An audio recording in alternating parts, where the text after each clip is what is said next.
Innal hamdalillah nahmaduhu wa nasta'inuhu wa nastaghfiruh wa na'udzu billahi min shururi anfusina wa sayyiati a'malina may yahdihillahu fala mudilla lahu wa may yudlilhu fala hadiya lahu.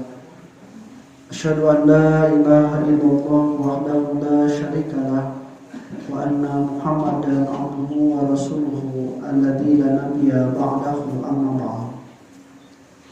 Wa ya ibadallah ittaqullaha haqqa tuqatih wa la tamutunna illa wa antum muslimun. Ikhwatu iman sidang Jumat rahimakumullah. Surga itu sebagai bentuk balasan bagi orang-orang yang beriman, bertingkat-tingkat, berbeda-beda derajat tingkatannya. Berarti ini menunjukkan bahwa manusia juga berbeda-beda yang akan masuk surga, kemana ia surga akan dimasukinya. Apa yang membedakan manusia sehingga tingkatan surganya berbeda? Tentu amal solehnya. Sedangkan kita ketahui, kalau misalnya amal solehnya itu berupa kewajiban saja, salat yang 5 waktu, saum Ramadan, zakat, kemudian ibadah haji, maka sebenarnya itu sudah cukup untuk memasukkan dia ke surga. Tapi surga yang mana? Maka ini perlu dibedakan dengan tingkatan amal. Untuk tingkatan amal yang berbeda ini, Allah Subhanahu wa Ta'ala memberikan peluang berlomba-lomba dalam kebaikan untuk mencapai tingkatan derajat surga tertinggi dengan mensyariatkan ibadah-ibadah yang sifatnya itu sunat. Yang kita kenal juga dengan sifatnya disebut tatawu. Tatawu itu berasal dari kalimat taat, artinya menambah ketaatan. Karena Allah Subhanahu wa Ta'ala mengatakan, a'udzubillahi minasyaitonirrajim, faman tatawwa'a khairan fahuwa khairun lahu. Barang siapa yang menambah dengan perkara-perkara yang tatawu, maka akan lebih baik baginya dari segi pahala, dari segi manfaat, dan juga perkara-perkara kebaikan lainnya.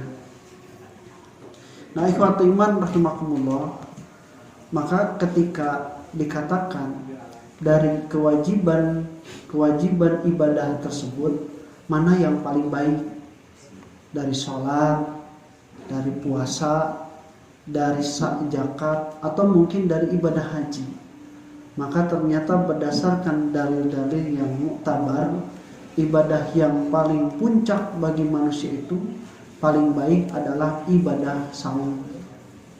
Kenapa ibadah saum dikatakan sebagai ibadah yang paling puncak dari ibadah manusia? Karena dia itu sirrun baina abdi wa rabbihi.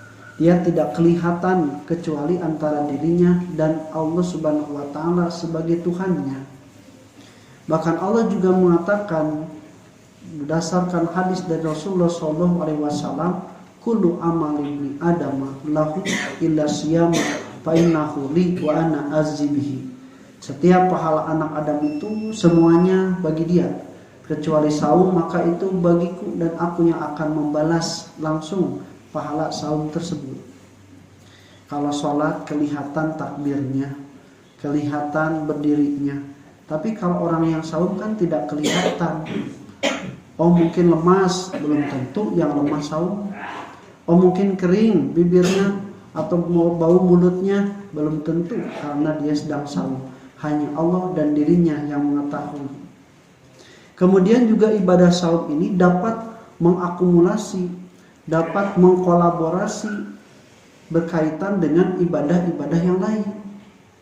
Orang sholat kan gak bisa sambil sedekah, tapi orang saum itu bisa sambil sholat, bisa sambil umroh, bisa sambil ibadah haji, bisa sambil membaca Al-Quran.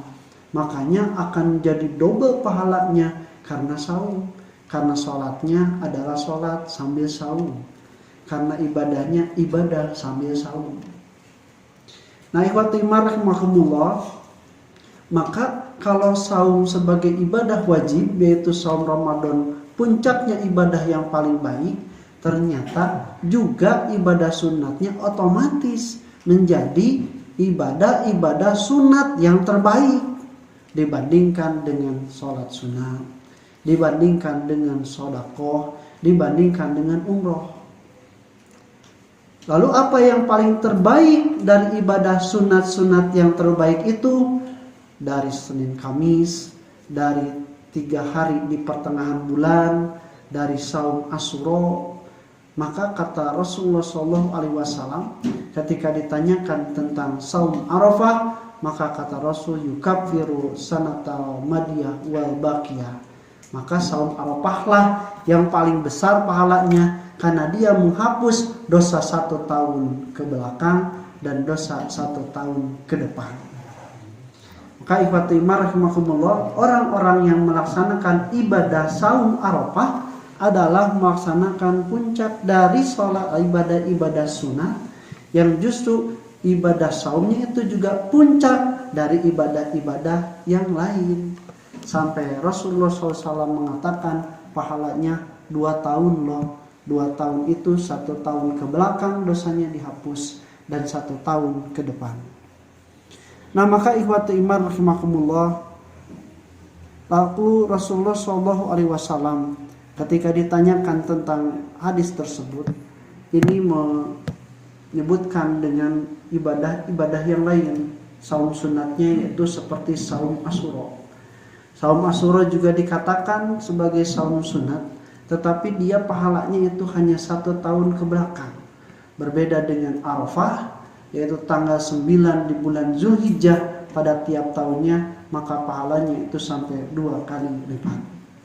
Pertanyaannya ikhwatu iman rahimakumullah, kenapa ini bisa sebegitu berharga dan istimewanya? Karena mungkin kita juga mengetahui perkara yang istimewa itu tidak banyak dilakukan, tidak sering dilakukan, dan juga tidak mungkin banyak orang-orang yang mau melakukan. Makanya ternyata hanya 1 tahun sekali, 1 hari dari 1 tahun. Sedangkan Senin Kamis itu dalam 1 bulan kan bisa 4 bahkan lebih, bisa 8 bahkan lebih.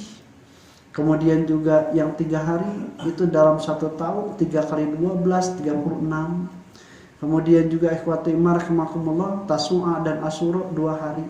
Ini yang istimewa ternyata hanya 1 hari. Tapi Allah Subhanahu wa taala menyebutkan sebagai saum sunat yang paling berharga, paling istimewa karena fadilahnya begitu besarnya. Ikhwati iman rahimakumullah, ini tidak akan didapatkan, tidak akan dikejar kecuali bagi mereka yang memang menyadari dan mengetahui besarnya pahala tersebut. Barakallahu li wa lakum.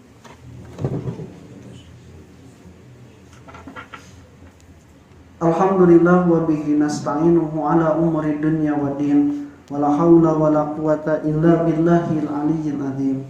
Asyhadu an la ilaha illallah wahdahu la syarikalah wa anna Muhammadan abduhu wa rasuluhu alladzi la nabiyya ba'dahu, amma ba'd. Ikhwati iman rahimakumullah, kenapa ibadah saum sunat Arafah tanggal 9 Zulhijjah ini begitu istimewa? Salah satunya karena pahala yang didapatkannya itu adalah yukaffiru sanatal madiyah wa baqiyah. Para ulama tidak berbeda pendapat tentang bahwa pahala dari ibadah ini menghapus dosa-dosa 1 tahun yang telah lalu. Nah, kemudian para ulama baru berbeda pendapat ketika dikatakan bahwa saum ini akan menghapus dosa 1 tahun ke depan. Kenapa berbeda? Karena kalau saum 1 tahun ke belakang dosanya dihapus, kan sudah terjadi dosanya. Tapi kalau orang-orang yang belum melakukan 1 tahun ke depan, dosanya belum tentu dilakukan, apa yang bisa dihapus kalau dosanya itu juga belum ada? Maka perlu pemahaman yang lebih jelas berdasarkan pendapat dan hadis dari para ulama.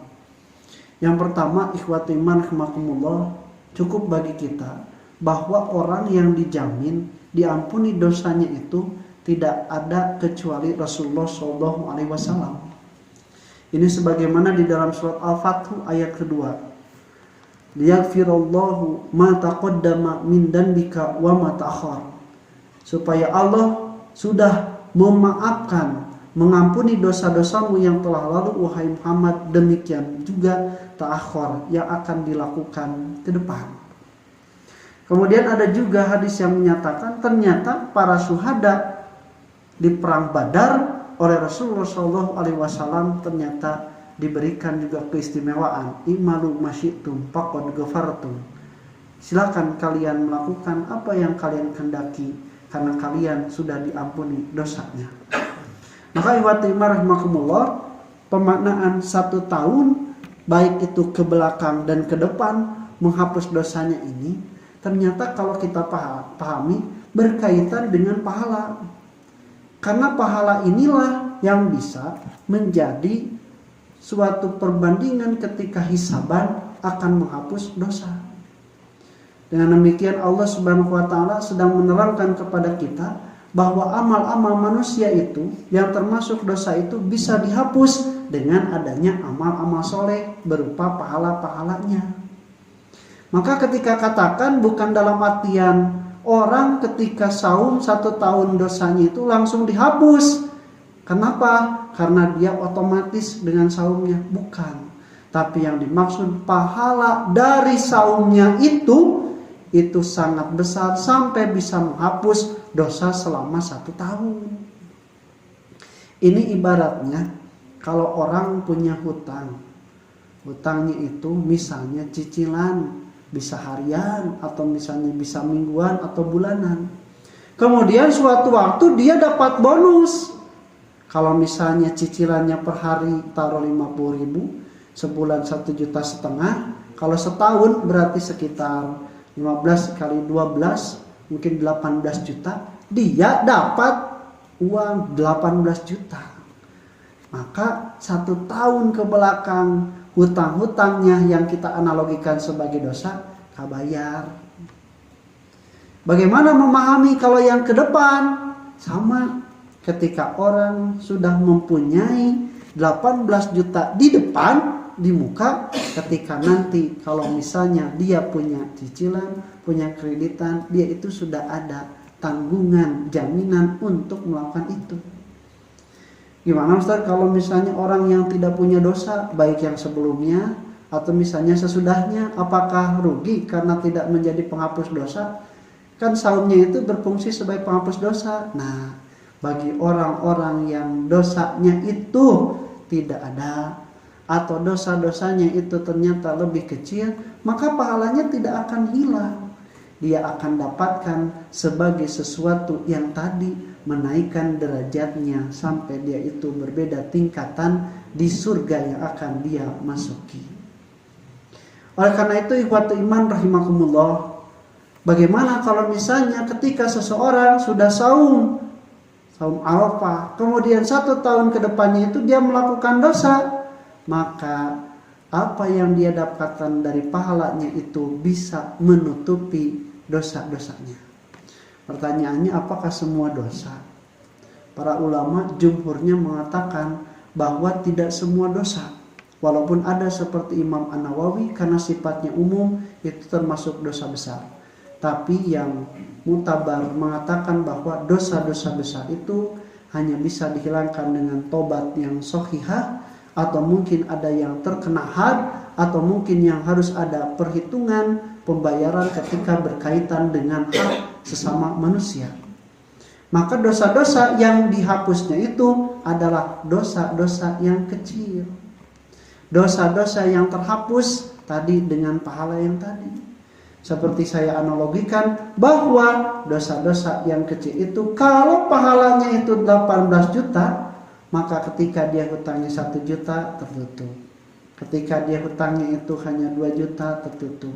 Tapi kalau dosanya itu atau hutangnya ratusan juta atau miliaran, tidak akan mungkin tertutup dengan saum Arafahnya. Ikhwati iman rahimakumullah, bagaimana kalau misalnya dia itu melakukan dosa-dosa yang dikategorikan kecil, tapi nggak jadi lalab, sudah jadi kebiasaan. Bohong itu mungkin sekali dosa kecil, tapi kalau sudah jadi kebiasaan, maka kata Rasulullah SAW, tidak ada dosa yang kecil kalau dosa tersebut dilakukan secara terus menerus. Pan boga hutang 500.000 sapoe teh 500.000, tapi kalau misalnya selama 1 tahun berapa? Menjadi besar. Maka ikhwatu iman rahimakumullah, dengan hadis tadi dikatakan bahwa tidak dikategorikan sebagai dosa yang kecil lagi, walaupun bentuknya kecil, kalau dia melakukannya itu karena menganggap remeh atau sering dilakukan. Bukan masalah dosanya yang kecil atau tidak, tapi penganggapan dosa tersebut itu tidak ada yang melihat, tidak ada yang akan menghisab, tidak akan ada yang menyiksa, sehingga dia tidak mau meminta ampunanlah yang menyebabkan dosanya menjadi besar. Dalam hadis riwayat Imam Bukhari, Rasulullah SAW mengatakan, Inna mu'minan yara dunubahu kajabalin yaghsha alaihi. Sesungguhnya orang beriman itu memandang dosa sekecil apapun itu seperti gunung yang akan meletus, yang akan menimpa pada dirinya. Wa inna fajira, sedangkan orang-orang yang durhaka, yaradunubahu kadubabin marra baina yadayhi. Dia menganggap dosa itu seperti lalat yang hanya lewat demikian saja, tidak menjadi perhatian. Nah, rahimahumullah, lalu apa itu pentingnya dosa-dosa kecil itu sehingga harus dihapus? Ini kalau kita ibaratkan, dosa kecil itu semacam debu. Ketika kita sudah memakai kendaraan yang bagus, yang mahal, yang harganya itu mungkin di atas rata-rata, tapi kakebulan, berdebu, maka sebagus apapun itu karena debunya menjadi tidak bagus, tidak indah. Demikian pula orang-orang yang beriman, walaupun dia sudah melaksanakan dosa-dosa, walaupun dia sudah bertobat, walaupun dia melakukan amalan yang wah dari segi ukuran, tapi kalau dosa-dosa kecil masih dijalani, maka itu sama saja dengan memakai kendaraan yang mewah tetapi berdebu. Ikhwatu iman rahimakumullah, ketika seseorang memakai kendaraan yang berdebu, maka tidak akan kelihatan bagusnya. Orang beriman pun demikian.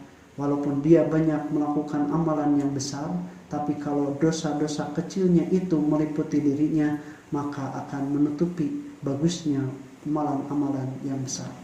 Mudah-mudahan insyaallah sebagaimana sidang isbat yang telah dilakukan oleh Kementerian Agama, bahwa Saum Arafah itu akan jatuh pada hari besok, hari Sabtu. Kita niatkan kesempatan yang mungkin tahun depan belum tentu kita dapatkan. Kita niatkan untuk saum 1 hari, dan mudah-mudahan kita dapatkan pahala yang begitu besar 1 tahun ke depan dan juga 1 tahun ke belakang, pahala yang bisa menghapus dosa-dosa kita. Dan insya Allah di hari lusanya kita akan melaksanakan ibadah yang sangat disukai oleh Allah Subhanahu wa taala, yaitu ibadah kurban. Ibadah menyembelih yang akan berbeda kalau misalnya membagikan uang 3,5 juta dengan diberikan untuk binatang kurban. Yang akan berbeda ketika orang yang menyembelih biasa di pejagalan, tapi ketika binatang kurban akan berbeda. Demikian pula orang-orang yang mengurus membagikan akan berbeda karena ini binatang kurban. Aqulu qouli hadza wa astaghfirullah li wa lakum. Rabbana la tuzigh qulubana ba'da idh hadaitana wa hab lana min ladunka rahmatan innaka antal wahhab. Rabbana atina fid dunya hasanah wa fil akhirati hasanah wa qina adzabannar. Assalamualaikum warahmatullahi wabarakatuh.